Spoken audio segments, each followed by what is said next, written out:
안녕하세요. 오늘은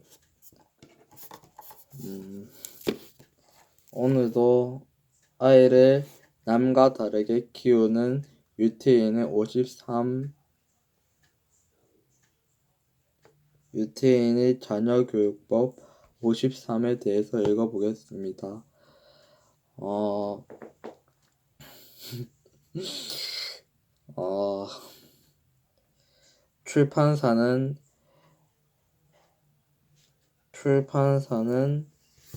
국민출판사이고요. 그럼 읽어보겠습니다.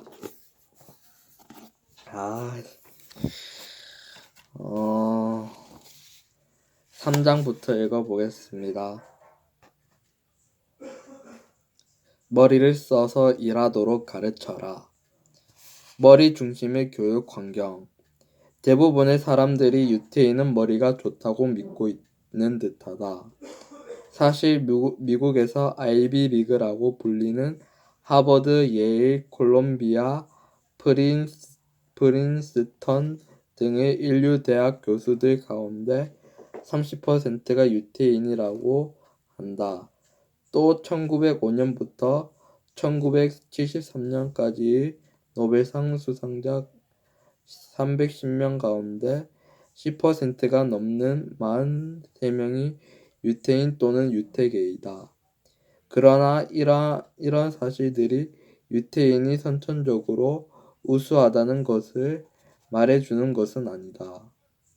인종이나 민족에 따라 지능의 우열이 판가름되는 것이 아니기 때문이다. 그러나 다음과 같이 생각해 볼 수는 있다. 유태인은 어려서부터 유태인답게 살려면 몸을 움직여서가 아니라 두뇌의 기능을 충분히 발휘해서 살아가야 한다고 배운다. 또한 어릴 때부터 받는 가정과 학교의 교육 시스템 자체가 머리 쓰는 일에 맞게 짜여져 있기 때문에 그것을 아주 자연스러운 일로 생각한다. 다시 말하면 양육되는 모든 환경이 머리를 잘 쓰도록 되어 있다는 것이다. 그 결과 앞에서 말한 통계의 수치가 나타났다고 생각한다. 그렇다고 해서 유태인이 육체 노동에 대해 편견을 가지고 있는 것은 아니다. 두뇌 활동은 어려서부터 습관적으로. 마빈 토케이어 씨의 경우를 예로 들어보자. 그는 1936년에 뉴욕에서 태어났는데 초등학교 1학년 때부터 두 학교를 동시에 다녔다. 아침 8시에 집을 나가서 저녁 5시까지 미국의 초등학교 수업을 받고 수업이 끝나면 버스로 무려 40분이나 걸리는 다른 학교에 다녔다고 한다. 그곳에서 그는 4시간 동안 히브리어를 사용하며 유태 문화에 대한 교육을 받았다. 이 학습 방법은 대학에 진학해서도 변하지 않았다. 오전 9시부터 오후 6시까지 다른 미국인들과 같은 대학에 다녔으며 그 뒤로는 유태대학인 예시버 대학에 다녔다. 그리하여 대학을 졸업할 때는 2개의 학위를 취득하게 되었다. 그런데 그는 학업뿐만 아니라 테니스와 야구도 좋아했다. 특히 야구는 대학팀 선수 생활을 할 정도여서 프로야구팀에서 그에게 입단을 권유하기까지 했다. 빅리그인 시카고 화이트 삭스에서 투수로 입단하라는 스카우트 제의였다.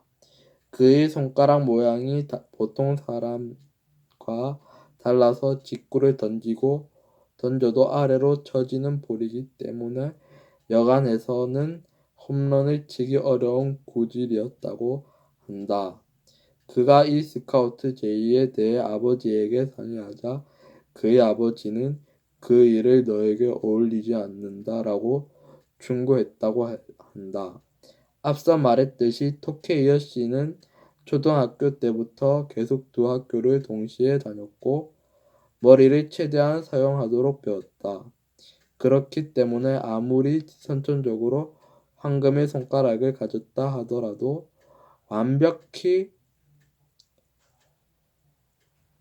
완벽한 두뇌 교육을 받아온 그에게 야구 선수라는 직업은 맞지 않는다고 아버지는 판단했던 것이다. 결국 그는 프로 구단의 유혹을 거절하고 랍비의 길을 선택했다. 머리를 쓰라는 말은 모두 유태 어린이들이 그들의 부모로부터 항상 듣던 이야기다. 그런 까닭에 유태 어머니는 아이를 때릴 때는 절대로 머리를 때리지 않는다. 내 상해를 입을까 두려워하기 때문이다. 그러므로 유태인 두뇌가 명석하다고 하는 것은 선천적이기 때문이 아니라 오히려 평상시에 두뇌 활용을 잘 훈련받은 결과라고 할 수 있다. 즉 누구든지 이런 환경에서 양육된다면 지적 수준이 높은 사람으로 성장할 수 있다는 말이다. 지금 제 목소리가 별론가요? 좋은가요? 지식을 주입하기보다는 지식을 얻는 방법에 대해 가르친다. 머리를 쓰는 방법에는 직접 지식을 가르치는 것과 지식을 얻는 방법에 대해 가르치는 것이 있는데 후자가 훨씬 더 유용하다는 사실에는 의심의 여지가 없을 것이다. 후자 방법은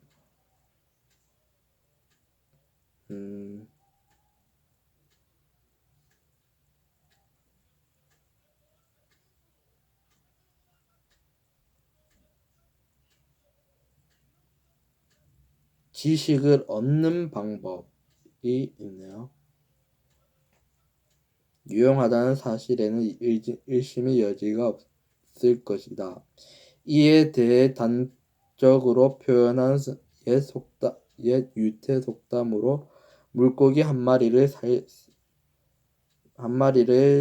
주면 하루밖에 살지 못하지만 물고기 잡는 방법을 가르치면 한평생 살 수 있다는 말이 있다.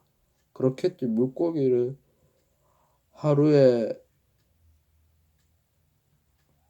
한 마리만 잡을 수 있는 지식이면 하루만 잡고 끝이겠지만 평생 잡을 수 있는 방법을 가르쳐주면 평생을 잡고 살 수 있겠죠?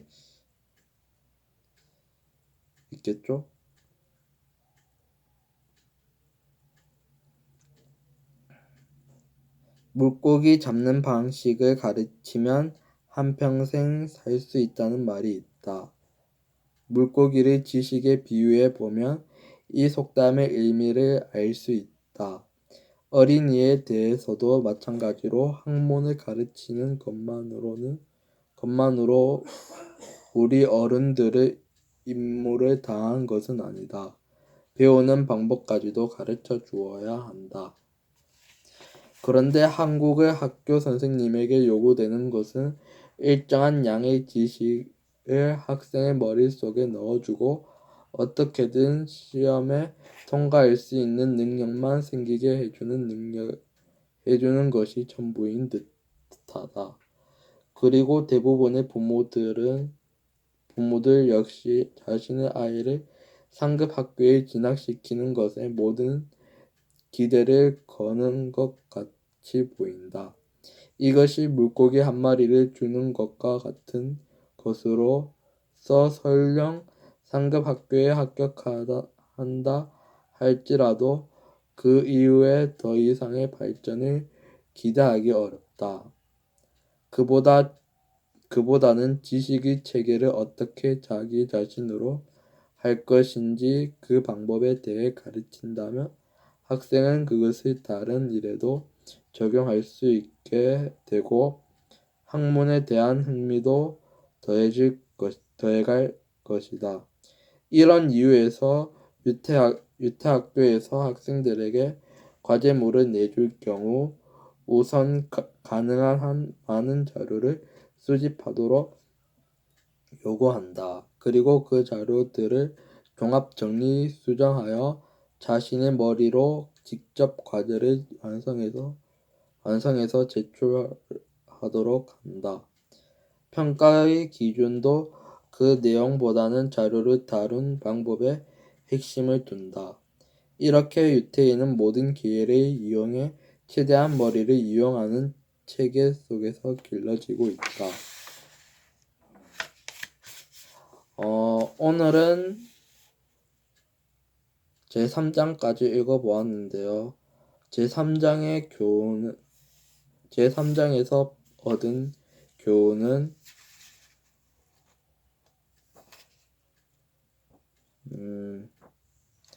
머리를 써서 일하도록 가르쳐라인데, 각각의 사람마다 이게 몸으로 하는 일을 해서 돈을 버는 사람도 있을 수도 있고, 이제 머리로 해서 돈을 버는 사람들도 있는데, 저는 원래 대한민국 속담에서는